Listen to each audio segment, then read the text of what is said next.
TB એટલે ક્ષય રોગ. સામાન્ય રીતે યોગ્ય દવા અને નિયમિત સારવારથી ટીબી મટી શકે છે, પરંતુ હવે ટીબીના જીવાણુમાં દવાઓ સામે પ્રતિકાર વધતો હોવાના સંકેતો ચિંતા વધારી રહ્યા છે.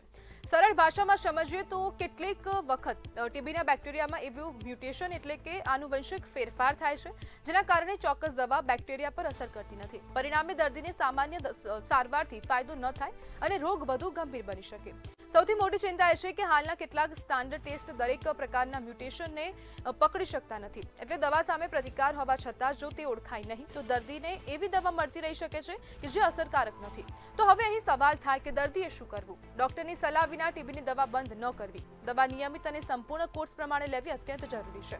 સારવાર દરમિયાન તકલીફ કે આડઅસર જણાય તો પોતાની રીતે દવા બંધ કરવાને બદલે તરત ડોક્ટરનો સંપર્ક કરવો, કારણ કે ટીબીની સારવાર જેટલી નિયમિત અને તેટલી સાજા થવાની શક્યતા વધુ જોવા મળતી હોય છે. અનેક એવા સંકેતો મળી રહ્યા છે કે ટીબીની જે દવા છે તેની પ્રતિકારક શક્તિ સતત વધી રહી છે, જેના કારણે ટીબીના જે જંતુઓ છે, જે કીટાણુ છે તેને ઓળખી શકાતા નથી. તેના કારણે જે દર્દીઓ છે ખાસ કરીને તે લોકોને ખૂબ મુશ્કેલી વેઠવાનો વારો આવતો છે, કારણ કે તેના શરીરમાં અન્ય ટીબી હોય છે અને જીવાણુ અન્ય હોય છે, પરંતુ તેને સારવાર કંઈક અન્ય મળી રહી છે, સામાન્ય દવા મળી રહી છે, જેના કારણે દર્દી પર બેઅસર જોવા મળી રહી છે.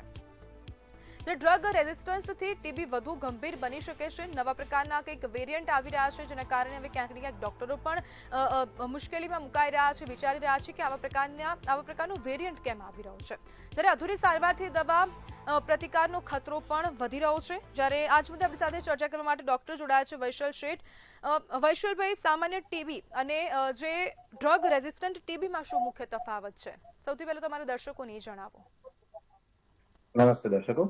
સો બેઝિકલી સામાન્ય ટ્યુબરક્યુલોસિસ હોય એટલે કે એને ડ્રગ સેન્સિટિવ ટીબી આપણે કહીએ છીએ. એટલે આ એવો પ્રકારનો ટીબી છે જેમાં સામાન્ય પ્રકારની જે ટીબીની દવાઓ હોય છે એનો 6 મહિનાનો કોર્સ આપણે કરીએ છીએ, ગવર્મેન્ટનો કોર્સ, અને એનાથી દર્દીને સારું થઈ શકે છે. બીજો એક ટીબી હોય છે જેનું નામ છે ડ્રગ રેઝિસ્ટન્ટ ટ્યુબરક્યુલોસિસ, એટલે કે આપણે MDR તરીકે ઓળખીએ છીએ.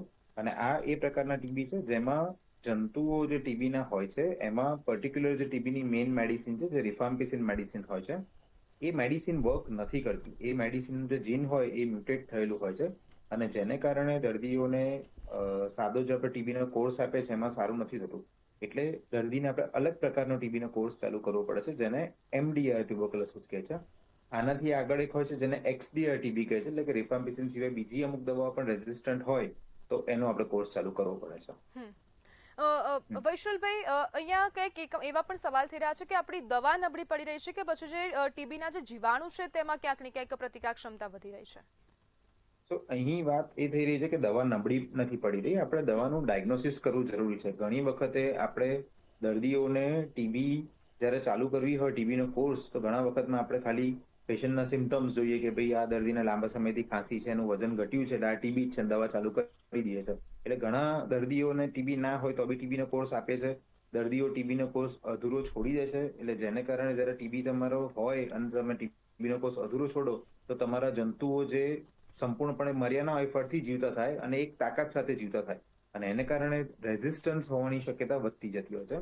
બીજો એક કિસ્સો છે જેમાં ઘણી વખત દર્દીઓને રેઝિસ્ટન્ટ ટ્યુબરક્યુલોસિસ હોય, પરંતુ આપણે એનું ચેકઅપ ના કરેલું હોય. આપણે એની માઇક્રોસ્કોપ છે, CBના રિપોર્ટ છે, એ આપણે ના કર્યા હોય અને આપણે દવા સાદા ટીબીની ચાલુ કરી લઈએ અને એવા દર્દીને જ્યારે રેઝિસ્ટન્ટ ટીબી નીકળે તો એવા દર્દીઓનું બી ડિલેડ ડાયગ્નોસિસ થતું હોય છે, જેને કારણે ડિસીઝ એડવાન્સ થઈ જતો હોય છે, અને એવા દર્દીઓમાં ટ્યુબરક્યુલોસિસ વધારે એડવાન્સ સ્ટેજમાં પહોંચી જાય છે. વૈશલભાઈ, આજે રેઝિસ્ટન્ટ ટીબી આપણે અહીંયા વાત કરી રહ્યા છે, તો તે અન્ય વ્યક્તિઓમાં ફેલાઈ શકે છે? યસ. સો ટીબી એક જ એવી બીમારી છે કે જે એરબોર્ન ટ્રાન્સમિશન થઈ શકે છે. એટલે જ્યારે ટીબી હોય કોઈ દર્દીને અને એ લોકો પોતાના મોઢાને કવર કર્યા વગર જો ખાંસી કરે તો એના ડ્રોપલેટ્સમાં ઘણા બધા ટીબીના બેસિલાઈ હોય છે, અને એ બેસિલાઈ કોઈ ઘરના વ્યક્તિ કે જેની ઇમ્યુનિટી લો હોય તો એ લોકોને પણ ફર્ધર ટીબી થવાનો રિસ્ક રહે છે. એટલે એ ટીબી સાદો હોય કે રેઝિસ્ટન્ટ ટીબી હોય, ટીબી ઘરના સભ્યોમાં સ્પ્રેડ થઈ શકે છે. એટલે જ્યારે પણ કોઈ પણ વ્યક્તિને ટીબી હોય તો એમને બીજા વ્યક્તિઓથી બહુ સાચવવું જરૂરી છે. આ વાત છે ખાલી પલ્મોનરી ટ્યુબરક્યુલોસિસ, એટલે કે ફેફસાની અંદરનો ટીબી હોય જેમાં જંતુઓ સ્પ્રેડ થાય છે. ફેફસા સિવાયના ટીબી હોય જે યુઝ્યુઅલી સ્પ્રેડ થતા નથી હોતા. એટલે ફેફસાનો ટીબી હોય તો દર્દીઓને ખાંસી કે કંઈ હોય તો એ સ્પ્રેડ થતું હોય છે. એટલે એમના માટે એમને સાવચેતી રાખવી બહુ જ જરૂરી હોય છે. જી બિલકુલ વૈશલભાઈ, જોડાવા બદલ આપનો આભાર.